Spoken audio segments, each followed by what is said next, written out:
Welcome everybody to another Voice of Nick show. We're doing more of our Posthomerica illustrations, and we are moving on to another piece of chapter artwork now. We finished, off camera, I finished the previous one, which was very close to done anyway when we were done with the last episode. And now we go on to chapter 13, which is about the sacking of Troy and the destruction of the entire city. So that's definitely another subject that people are pretty familiar with. And I think I have a few ideas for what to do with it, but let's, we'll see what happens. So there's a bunch of really famous pieces of Greek art that depict this event, obviously. I think that we're going to try and pull from some of the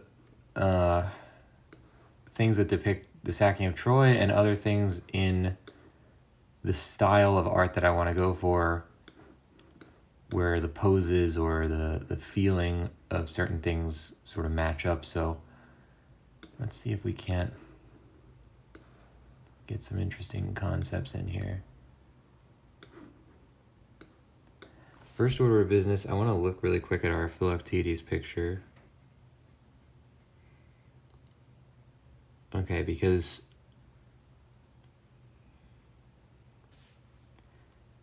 I'm thinking about using another picture from this, the one that I took this image of Paris from, except I'm going to take a different figure from it, so I think we're fine. Now, what else do we want?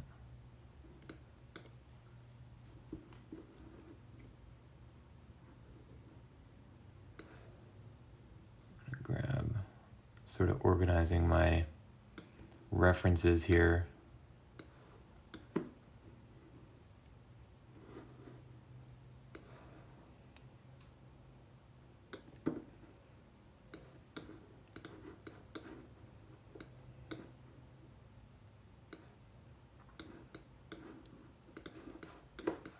Good.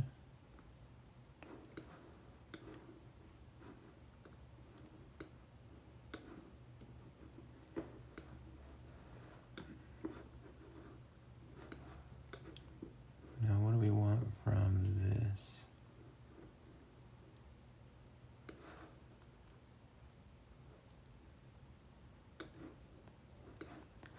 Good. So now, I have a general bunch of stuff. We're going to do some really rough sketches to try and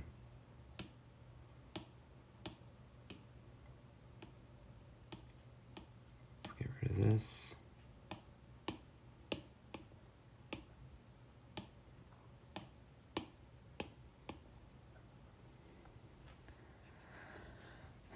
I would like for it to have more than one layer. Rather, more than, like, it's going up on and down on different planes.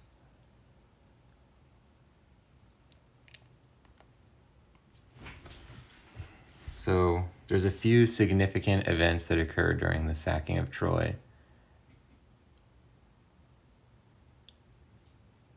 One of these, there's three things.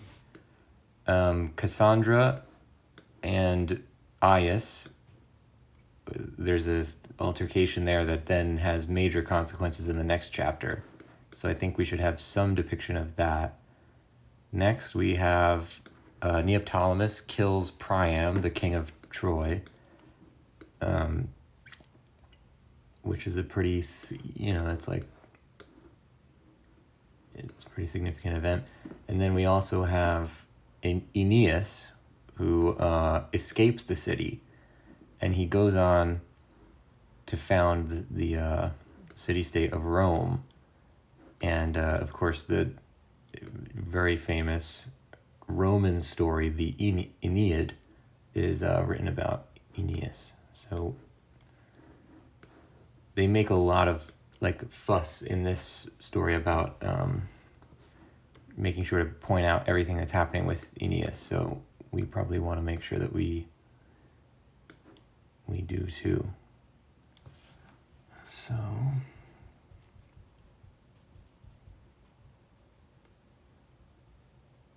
all right, I have a few things here. There's one pose that I really like. The question is going to be, how do we get them all to fit properly? Okay, first section is going to be this.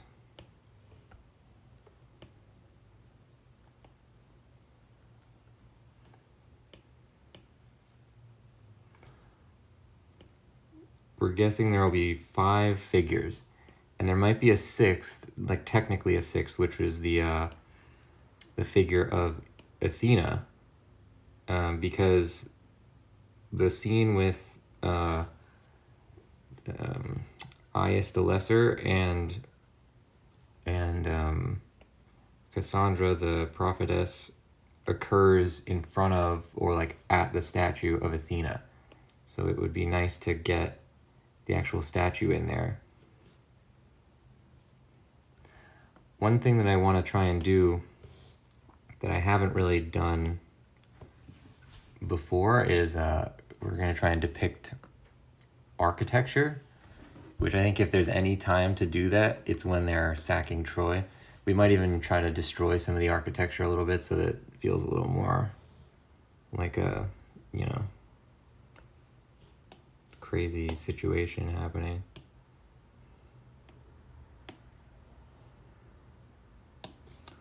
So let's maybe lower this a little bit.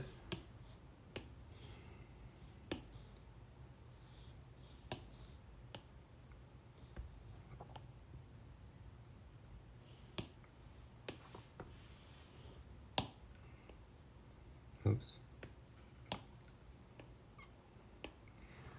Now, I want to get Neoptolemus and Priam here. And I don't really have any references for Priam, so we might want to, do something about that. But for now, let me try and come up with an idea for Priam.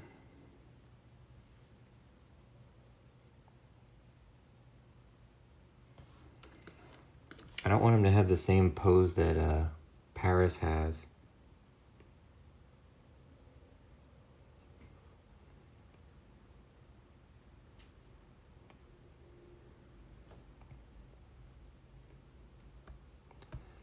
It's pretty gruesome the way that that it goes down with Neoptolemus, because Priam's unarmed and he's just completely kills him in cold blood. But those kind of traits were... Oh wait, he doesn't have a helmet. Those kind of traits were sort of celebrated in a lot of these ancient Greek texts of like, somebody begs for his life from Achilles and he like laughs in their face and then slaughters them. That's kind of like the culture of ancient Homeric Greek.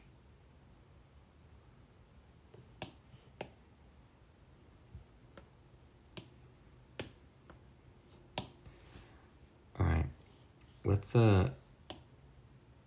just since this one's going to involve a lot more background elements, we'll put the figures on a different plane, even for the pre-drawing, like the initial block out. This can be whatever, it's like a chair or something. After this, I don't know what he's going to look like really, but we'll sort of come up with an idea for him. There's an interesting paradigm with Greek art where they don't depict that many age groups. Like, no matter how old the person's supposed to be in the story, a person will only ever really look like a super fit, like 20 to 25-year-old guy, or it'll look like a old man. It's like there's no range in that. That's just kind of the paradigm of how they made their stuff. So we'll try and do something with that.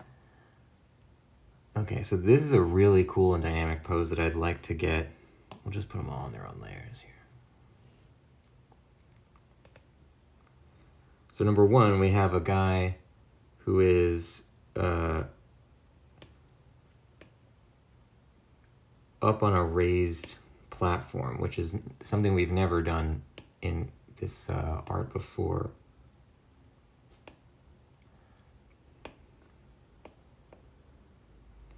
Now for this, I'm not really sure why he'd be carrying a shield, but I think it looks cool. We might lose the shield though, because it's like, what's he gonna do? What's he defending against if Priam is just totally unarmed?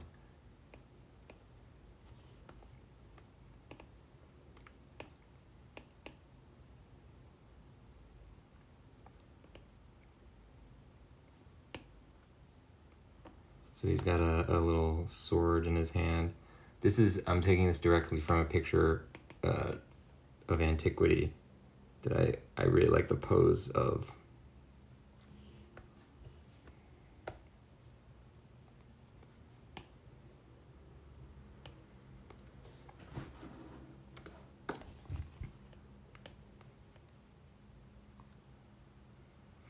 And Neoptolemus, of course, we've already designed his armor, so we'll try to incorporate as much of that as we can. But the armor was designed when we were doing it in a different style, and a lot of times with these characters, when we put them into a new style, we'll redo their armor and redo their whole design, because you can't just like transpose the different styles into this, you know, like the black figure Neoptolemus. This is what Neoptolemus looks like in our existing pictures. He's only ever been depicted with the black figure technique, and we're putting him into this technique, which is the red figure technique. And obviously, besides the fact that the background would not let him show up, that would not fit into this paradigm. So we're just going to totally redesign him, but probably use elements from, you know, the design that we already made. So this is good. We're probably just gonna, let's just take this and make it a little bit taller. Good. You can see how completely we don't care about the picture right now. We're just trying to block out the composition, really. You know, we're not trying to make finalized anything. So this is Neoptolemus killing Priam. Advancing on him, I guess. We'll put him like a pace away, like he's not gonna be on him like this. Although that's kind of cool too. Maybe we'll tilt him a little bit more as well. First order of business, if we're gonna fit all the stuff we want in here, we really gotta make these figures smaller, because the figures are gonna take up too much of the frame as it is. I got a little ambitious on the previous one of this, the one that we just showed with Philoctetes shooting Paris, where I wanted to have 5 figures, but I just couldn't figure out how to get that 5th guy in there without making it feel too cluttered. That might end up the same way here. This is technically going to be 6 figures, because Athena's statue, for all intents and purposes, is just another person in the frame.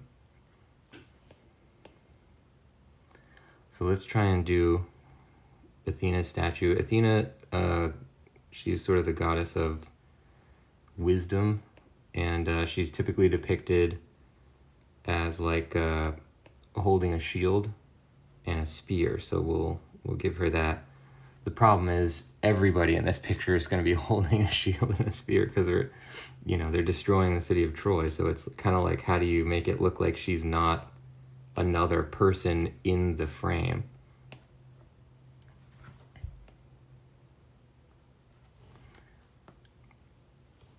That I don't know, but we'll cross that when we get to it, I guess. Athena is also typically depicted with a, like a warlike helmet on. I don't know what specifically to do, but let's just give her something like this. And a little thing. Okay.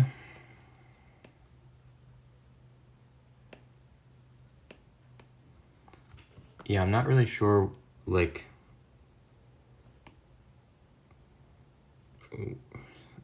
how this is going to look different than a person, but again, we'll design that when we actually get to the part where we're designing stuff.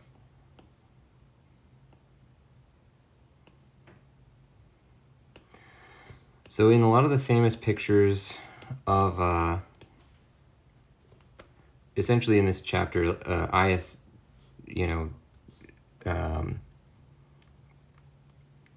overpowers Cassandra, and the picture is always he's like grabbing her or whatever, like it's right before he's about to like stab her, or it's the same moment in time is usually the famous pictures, and for all these illustrations I've tried to come up with, if there are instances like that where there's like a famous pose that the picture usually has, I try to come up with another moment in time for that same scene. So let's, well, I guess it's good we saved it. Let's see if we can get like a new pose or a part of that scene for our characters here. So I think it would be cool if Cassandra was, and see, for this maybe we should actually just use a different color or something, because it might be hard to see what we're doing.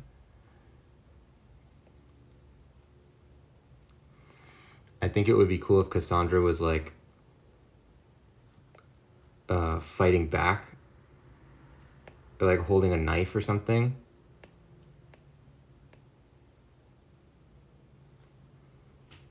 And she's like grabbing Athena's statue.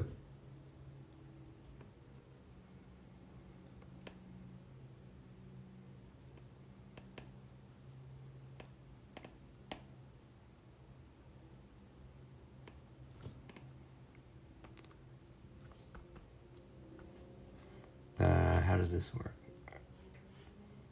Maybe her legs would have to go like this.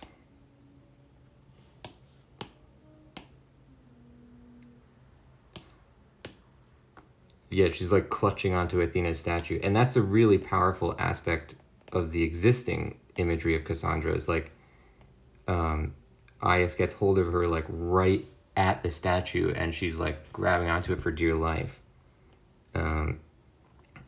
And it makes for very, very striking imagery. And I think it would be cool to do something where she's like on the statue as well. It's almost like King Kong style.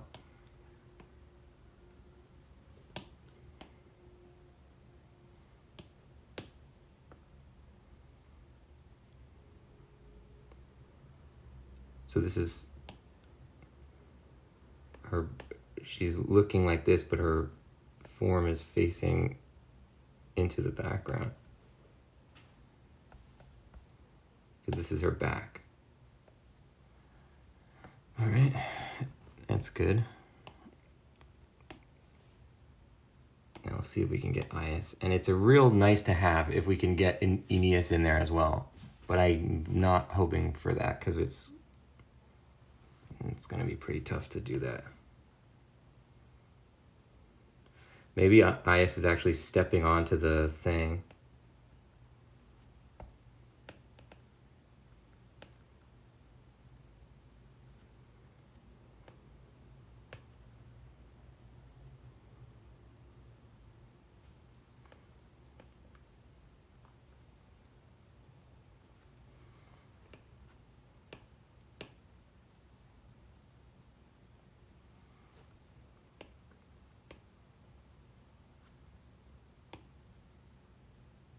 See, he should have a shield here. She's got a sword of her own.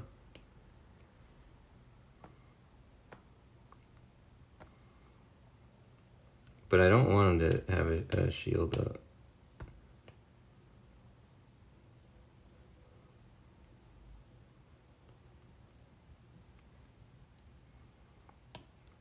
Maybe he's not stepping onto this one, but rather onto this one.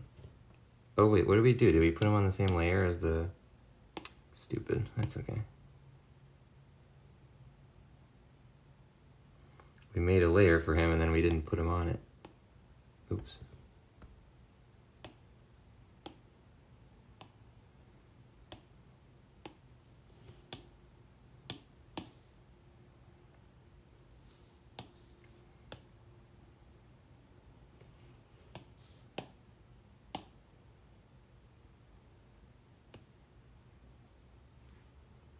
No, I like this more dynamic, that he'd be like stepping onto this thing here.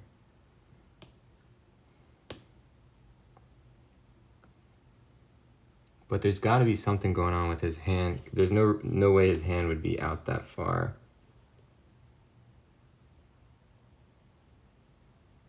Without getting it chopped off or something.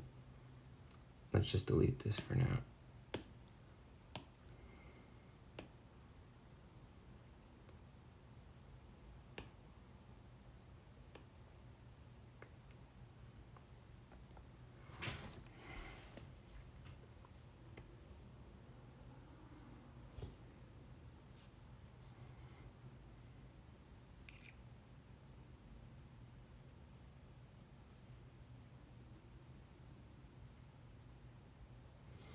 Okay, let's try this.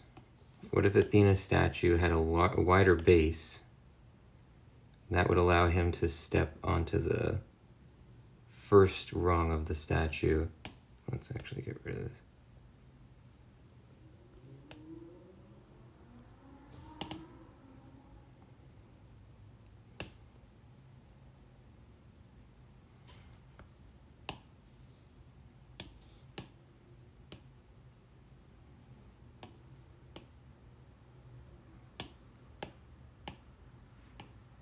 We're going to delete this layer and redraw his leg.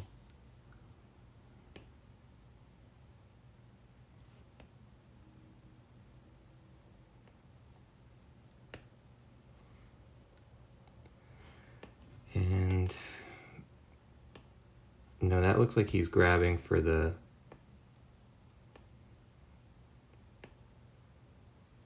Let's maybe have him like putting up his hand like that. Almost like he's pretending like he's like almost in supplication, and then but behind his back he has a dagger. That's kind of a cool concept. And we've never drawn Aias before, so this design we can just run wild with it.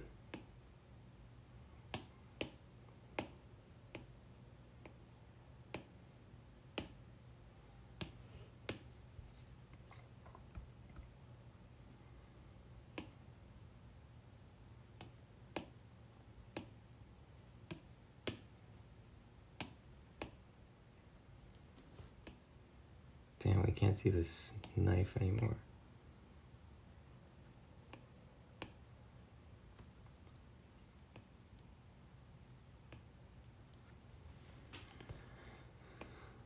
All right.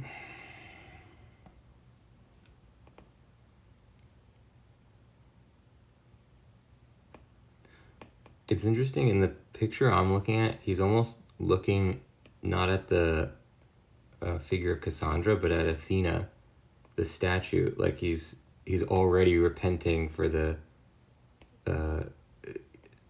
transgression, because it's like a huge, obviously you could imagine it's a huge blasphemy to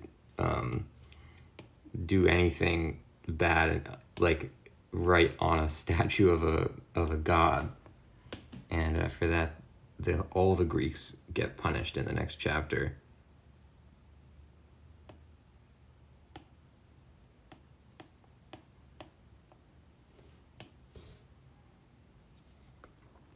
So this is great. I think we have a really strong composition, out of the gate. I would really like to get, if we can get an Aeneas in there, I would very much like that. I just don't think he's gonna fit.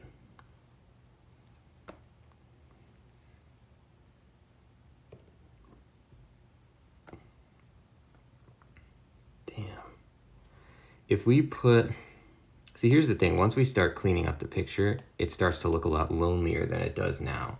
It looks very busy now because the lines are really sketchy and they're thicker than normal. And once we put the picture in, there'll probably be some kind of, I guess, like a space. But we'll just force a space right now. So these are kind of overlapping at this point. We'll move priam a little bit over like this.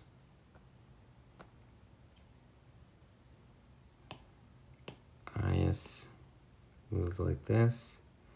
And let's just give him another color here so we can differentiate what the heck is going on with him.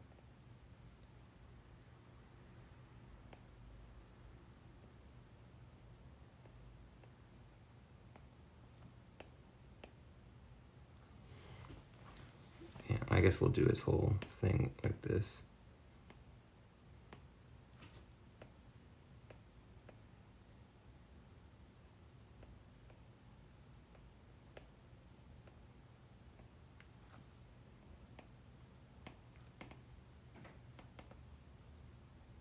Yeah, this one's possibly going to be the most complicated one that we've done yet.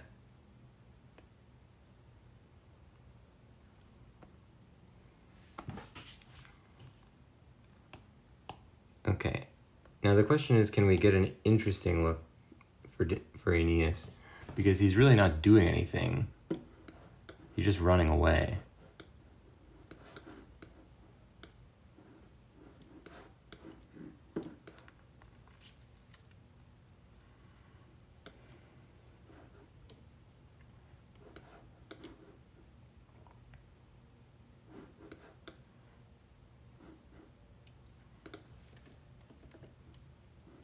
All right, let me get a reference for this.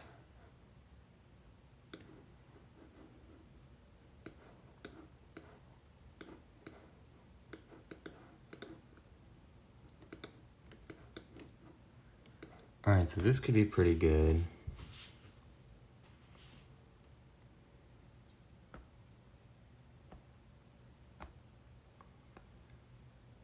And maybe we could, like, first of all, if the figures are going to be this size, we can just do a really nice cheat to get the image to feel more like it fits within the frame by raising the height of this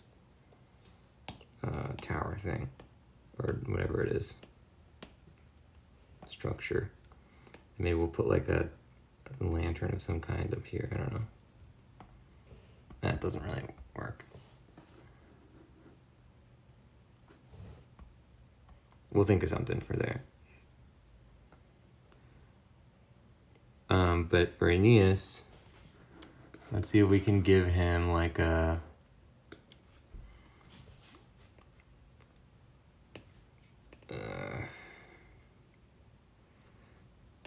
the thing about Greek artwork is that there's this interesting, it's anatomically crazy, but it occurs a lot in their art, which I'd like to honor. We haven't been able to do it at any point yet. I couldn't figure out a way to make it look natural.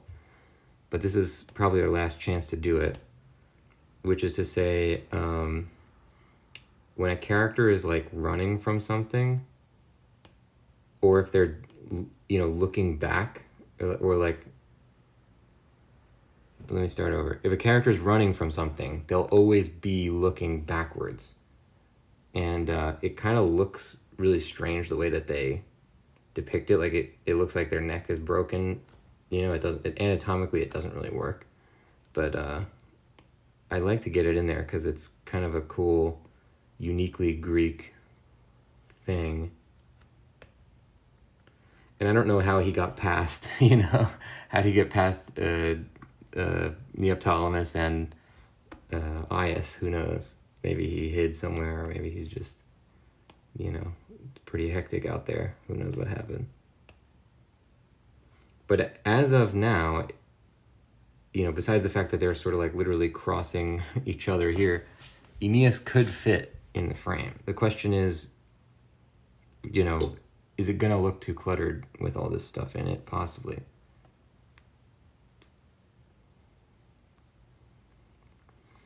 We could also do some stuff where like architecture is crumbling or something.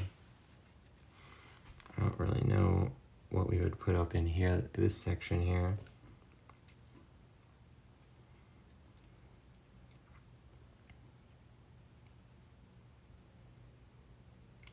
it'd be really interesting if we did like,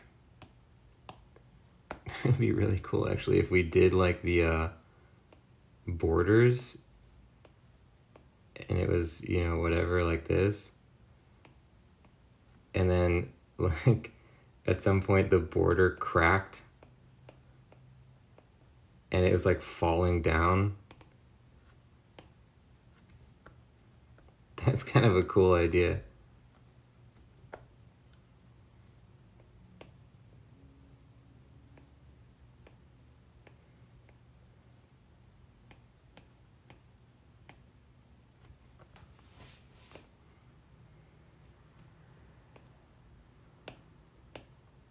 That would really communicate the idea of like the city being, you know, destroyed as well.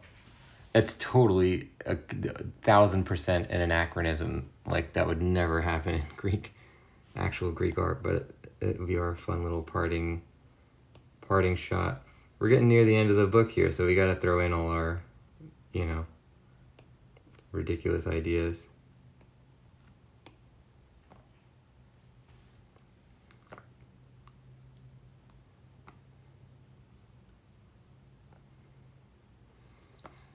I think we have a pretty solid composition. On the left is Cassandra clutching the statue of Athena, fighting against Aias with a knife, which I've never seen before. It's always depicted as like Aias has already caught her or is like attacking her. But in this one, it's like a battle. Cool. Number 2, we have in this little thing, which I guess represents sort of Priam's hall in some way. We have Priam, the king of Troy, being about to be killed by Neoptolemus, the son of Achilles. Then on the left, we have Aeneas, future founder of Rome, who is running from the battle. That he's warned by one of the gods that the gods are forcing the city to fall, so they just tell him to leave, and he does, and then he founds Rome. So he's like leaving the frame. If we could pull this off, I think it could be one of our best yet. You know, we'll see how that goes. But I'm excited. We have a concept. Ladies and gents, that's going to do it for this one. Thank you for joining the show. The channel is called The Voice of Nick. If you want to see more, don't forget to hit the follow button.